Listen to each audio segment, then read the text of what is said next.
small and very soft. There's the one that we've been eating constantly around the country. It's a bigger one that is a big tree.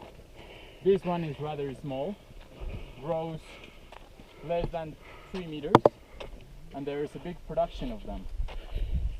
I'm sure you know how expensive avocados are in your countries.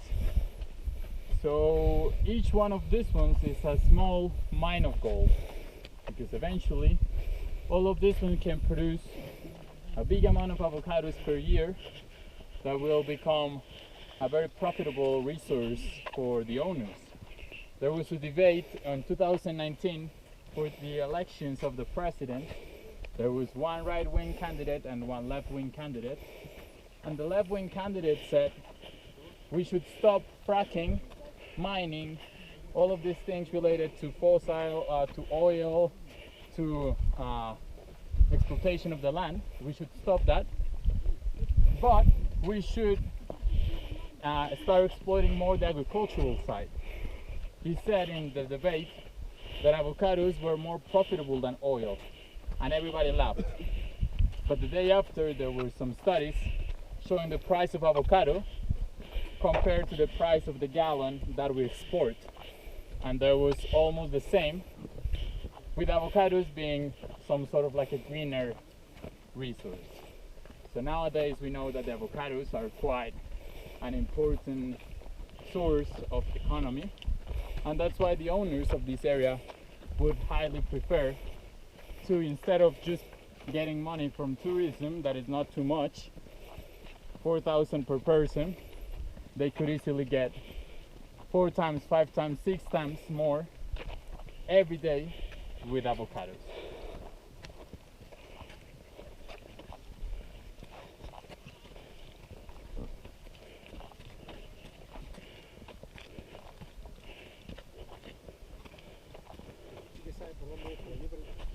Por donde quiera, por acá les puedes ahora para las palmeras por allá, no por acá. No por acá. You guys come this way, please? Sí.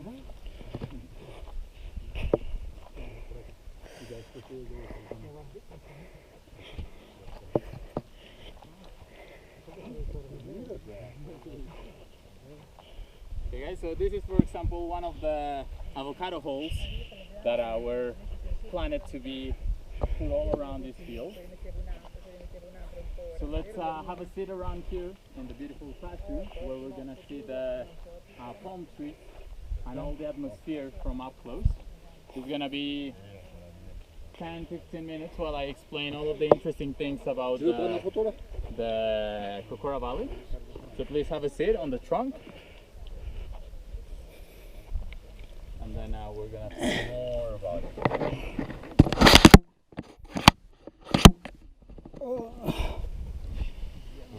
Breathe in the fresh air that you can get around here.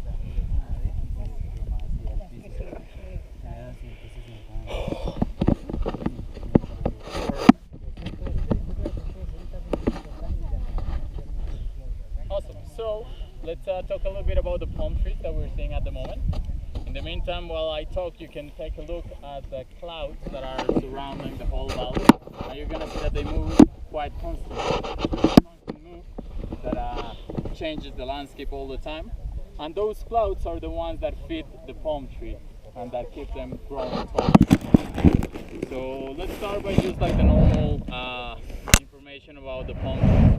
So the wax palm is our national tree, that is the Candius palm. It's one of the most important ones for us because it represents the endemic species of Colombia, and as well because it represents the diversity of the country. Only in Colombia you can find these big tall palms. You can find them in other parts of the country, but they wouldn't grow as tall as they grow here. The main reason why they grow this tall is because they constantly get water and all of the different nutrients from the soil that we were saying that it comes from volcanic origins, minerals, and as well from the clouds. So their leaves, they absorb all of the moisture of the air, and then they take them down all the way to the trunk and they keep growing. The fact that they're constantly touching the clouds is one of the main reasons why they just keep growing and taller and taller. The tallest one that we can see is about 76, 78 meters tall, and they can only grow up to a meter, less than a meter, in a good year, a meter per year. So some of these ones are very long, I think, very old. One of the oldest one is, it's approximate about 260, 280 years. So they're quite long. The main reason why they're protected is because for a long time in Colombia, what happened is that this palm was exploited for commercial purposes without knowing that it was having an environmental impact on the field. So how do they exploit it commercially? They did it for the walks. Once we get too close to the palm trees, you can just rub them and you're gonna see that it has some sort of like walks that are traditionally, by the traditional medicine of Colombia, the indigenous communities and the people from the countryside, they would use it for problems with the skin, dermatitis. If your veins were clogged, they would make some sort of like cream with the wax, scratching it from the trunk, and it would be really good for your skin and for your veins. As well, the leaves that you see at the very top, they were used and still nowadays are used by like people that follow the Catholic institution, because it's very used on the Sunday crosses.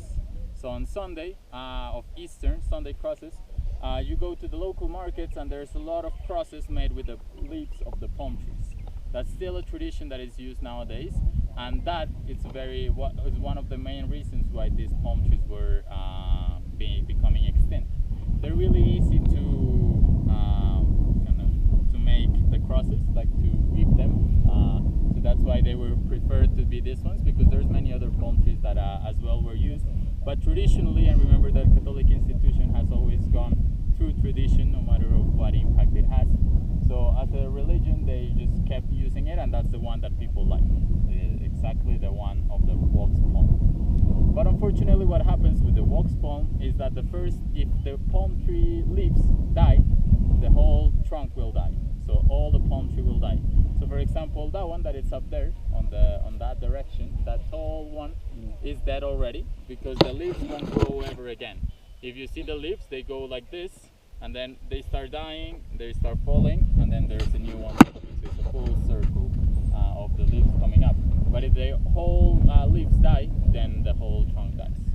So that's how it like normally would grow. So it takes a long time to grow, and the first thing that grows out of them is the leaves. So that's something that we're going to address in a second. So the first thing that grows are the leaves, and it takes about like 5 or 6 years to be at least 2 meters tall. So like a long time for the palm trees to grow tall enough. So let's address the environmental issues. Remember that there's environmental issues, social issues, and political issues that surround the Cocora Valley. The environmental issues are that all of this area, we're located close by to the mountain range of the Andes. Remember that the Andes in Colombia, they split in 3, so it's like a hand, and then it comes from all South America, going as a big mountain range, and in Colombia they split in 3, the central, the eastern, and the western, and the central eventually ends up in Venezuela. So that's all the length of the mountain range goes from Venezuela up to the south of Argentina. And all of this mountain range, in the middle, we have the Cocora Valley is located right in between 2 of them, the eastern, it's close to the Pacific, and this one that we are in the middle. So nowadays with climate change, something that has been happening is that it's becoming windier and windier. So lots of winds coming from the Pacific, and what makes this a cloud forest is that the tall mountain range of the central mountain range, just doesn't allow the wind to go because it's too high. So the wind comes from the Pacific very strong, and then clashes the mountain and comes back. So if you see the palm trees, they're constantly doing like this because the clouds are like facing it from all directions. So we're gonna see that as we go to viewpoint number. So they're becoming very unstable because the winds are coming stronger, so they're just moving more. The roots of the palm tree are rather small. You're gonna see that it's a small bush. It's not like roots of a tree that just grow long and hold on to the grass. These ones are rather small. So some of them are falling naturally. So that's one of the things. The other issue is that nowadays in areas where it's very dense, like the ones you've seen behind you, so if you take a look behind you, there's very dense vegetation.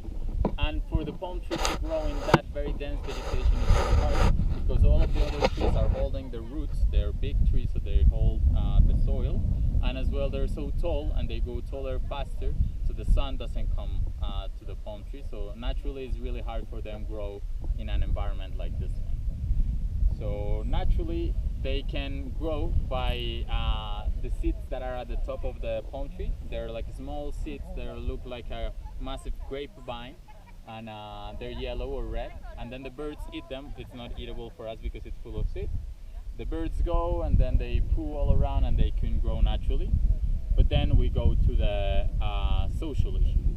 So it's a big issue and it's very well reflected on this area. So one of the big social issues of Colombia is that for 80 years we were in a massive conflict, inner conflict within the countryside of the city of Colombia with the city people or the government of Colombia. As a result of that war, still nowadays in 2019, Colombia was the country with the most amount of internally displaced people in the world. So we're talking about 45,000 of Colombians were displaced from their houses and they had to move, most likely towards the cities. So we're talking that they have more displaced people than all the people in the Middle East that nowadays are having a problem. We're talking worse than places like Venezuela nowadays, which I'm sure it's going to change in a couple of years. But very bad. So what happened in all of this part is that because we had all of our problems on the countryside, the people were displaced from their places where they were living, growing their businesses, having their farms, because most of those fields were either very